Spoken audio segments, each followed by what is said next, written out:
நாளைய வந்து தொகுதி மறுவரை தொடர்பா வந்து அனைத்து கட்சி எம்பிகள் கூட்டத்துக்கு வந்து முதலமைச்சர் அழைப்பு விடுத்திருக்காங்க. இதுல திமுகவுடைய நிலைப்பாடு என்ன? திமுக இதை எப்படி பார்க்குது? டீலிமிட்டேஷன் பில் என்பது இன்னும் பார்லிமெண்ட்லேயே வரல.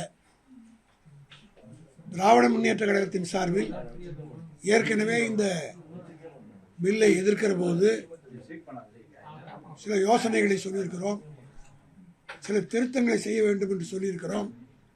ஆகவே இன்னும் அந்த பில்லே வரல. அந்த பில் வந்த பிறகு தான் இது எப்படி இதுன்னா பிறக்காத குழந்தைக்கு பேர் வைக்க முடியாது. இது ஆனா பெண்ணான்னு தெரியாமல் எப்படி பேர் வைக்கிறது? அதனால ப்ரீமெச்சர் இன்னும் வந்து அதுக்குரிய கால அவகாசமே வரலை. அதனால் அந்த பில் வரட்டும். அந்த பில் வந்த பிறகு ப்ரோஸ் அண்ட் கான்ஸ் பார்த்து எம்பிஸ் வச்சு டிஸ்கஸ் பண்ணி தலைவர் வந்து ஒரு முடிவு எடுப்பார். ஏற்கனவே இதே மாதிரி திமுக கடந்த ஆட்சியில் வந்து முன்னெச்சரிக்கையா வந்து தமிழ்நாட்டுக்கு பாதிப்பு இருக்குன்னு சொல்லி வந்து அதுதான் சில சஜஷன்ஸ் இப்போ கொடுத்துருக்குறோம். அதெல்லாம் இன்கார்பரேட் பண்ணி வருதா? அதான் நான் ஏற்கனவே சொன்ன மாதிரி இந்த பில்லு ஆனா பெண்ணான்னு தெரியல. பிறக்காத குழந்தைக்கு இப்போ பேர் வைக்க முடியும். பழைய நிலைப்பாடுல திமுக உறுதியா இருக்கு. தமிழ்நாட்டுக்கும் தென்னகத்திற்கும் எந்த தென் மாநிலங்களுக்கும் எந்த பாதிப்பும் வரக்கூடாது என்பதிலே உறுதியாக இருக்கிறது. அதை நாங்கள் தெளிவுபடுத்தி விட்டோம்.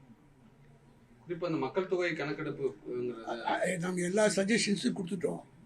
அந்த சஜஷன்ஸ் தான் இன்கார் பண்ணி பில்லு வருதா என்னன்னு பார்க்கணும். அப்படி பில் வரலன்னு சொன்னால் டூத் அண்ட் நெயில் ஃபைட் பண்ணுவோம். நாங்கள் சொன்னது ஏற்றுக்கிட்டாங்களா என்னான்றது தலைவர் வந்து எம்பிஸோட டிஸ்கஸ் பண்ணி ப்ரோஸ் அண்ட் கான் பார்த்து லைன் பை லைன் அனலைஸ் பண்ணி தலைவர் தெளிவான முடிவு எடுப்பார். மத்திய அரசு வந்து சொல்லியிருந்தாங்க எல்லா மாநிலத்துக்கும் ஒரே சதவீதத்துல தான் அது அதிகரிக்கப்படும். ஆமாம், அதான் தெளிவாக நான் தெளிவாக சொல்லிட்டேன்.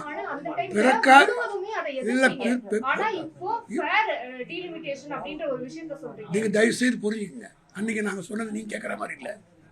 நாங்கள் வந்து தமிழ்நாடு தென் மாநிலங்கள் தமிழ்நாடு பாதிக்கக்கூடாது உறுதியாக சொல்லிட்டோம். அதுக்கு பிறகுதான் அமித்ஷா வந்து என்ன சொன்னார், நான் ஒரு அரை மணி நேரம் கொடுங்க நான் பண்ணிட்டு வரேன் அவகாசம் வாங்கினார். ஆனாலும் நாங்கள் சாட்டிஸ்ஃபை ஆகலை. காரணம் அவசர குளத்தில் தெரியக்கூடாதுன்றது. ஆகினால் இப்பொழுது இன்னும் பிறக்காத குழந்தை, அந்த குழந்தை ஆனா பெண்ணான்னு பார்த்து தான் பேர் சொல்லிட்டு நாங்களாம் புள்ளக்குட்டி பெற்றவங்க, புள்ளக்குட்டியோட வாழறவங்க. ஆகினால எங்களுக்கு அப்படி தான் சொல்ல தெரியும்.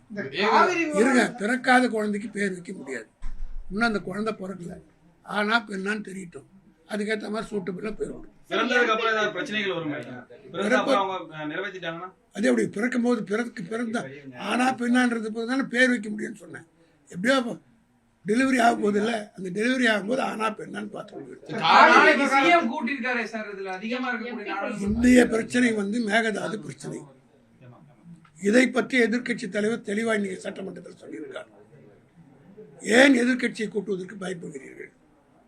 இது தமிழ்நாட்டில் தாகத்தில் இருக்கிறோம், குடிப்பதற்கு தண்ணீர் இல்லை என்று தாகத்தில் இருக்கிற தமிழ்நாட்டு மக்களை பற்றி கவலைப்படாமல் பிறக்காத குழந்தைக்கு பேர் வைக்கிறதுக்கு நான் செய்வேன்னு சொன்னால் அது வந்து எந்த வகையில் நியாயமாக தான் நான் தெளிவாக சொல்லிட்டேன்.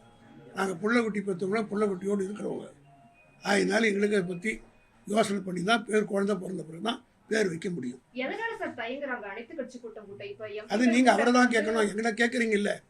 இந்த மாதிரி ஒரு கேள்வியை மாண்புமிகு இன்னைக்கு சட்டசபையில் கூட மற்றவங்க தான் பேர் சொல்லிட்டு இருக்காங்க.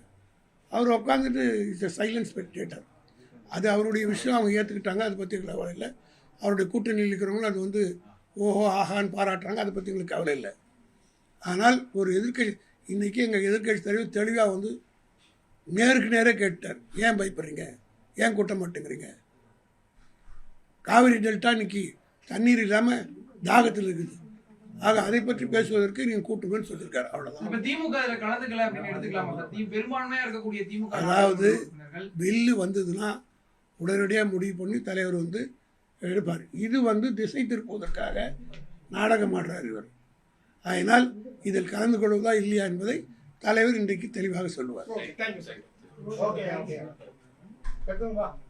இன்னைக்கு இஷ்யூ வந்து டைவர்ட் பண்ணுறதுக்காக இதை பண்ணுறாரே தவிர அதுக்கு காரணம் என்ன? காங்கிரஸில் ஒரு 10 எம்பி இருக்காங்க. நாங்கள் எங்களுடைய கூட்டணியிலிருந்து வெற்றி பெற்றவர்கள் ஒரு 17 பேர் அவங்ககிட்ட இருக்கிறாங்க. ராஜ்யசபாவுக்கு நாங்கள் அனுப்பிச்சி வச்ச 2 பேர் இருக்காங்க. இவங்களெல்லாம் சேர்த்து ஒரு 20 எம்பிகளை வச்சுக்கிட்டு ஏதோ ஒரு காவேரி இஷ்யூக்கு தான் காவேரி இஷ்யூ தானம்மா. இன்றைக்கி வந்து மிகப்பெரிய பிரச்சனை அதுதான். இன்றைக்கி அவங்களுக்கு நாங்கள் ஜெயிக்க வச்ச எம்பிக்கள் எங்கள் தயவில் வெற்றி பெற்றவர் ஒரு 17 பேர் இருக்கிறாங்க. அந்த 17 பேர் வச்சு இதை ஒன்றும் பண்ணலாம் அப்படின்னு நினைக்கிறார், செய்திருக்கிறாரு. திமுகவை பொறுத்த மட்டும் ஒரு முடிவு எடுத்தால் தெளிவாக இருக்கும். அது தமிழ்நாட்டுக்கும் தென்னகத்துக்கும் சாதகமான முடிவாகத்தான் எடுப்போம். நாங்கள் எடுக்கிற முடிவு எங்களுக்காக மட்டுமல்ல, இந்திய நாட்டுக்காகவே பல முறை எமர்ஜென்சி கூட தலைவர் எதிர்த்ததுக்கு காரணம் எங்களுக்கு பாதிப்பும் கிடையாது.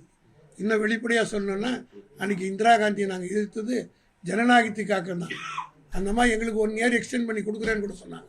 ஆனால் அதை நாங்கள் ஏற்றுக்கொள்ளவில்லை, எதிர்த்தோம். ஓராண்டு காலம் சிறையில் இருந்தோம். அப்படிப்பட்ட இயக்கம் திமுக.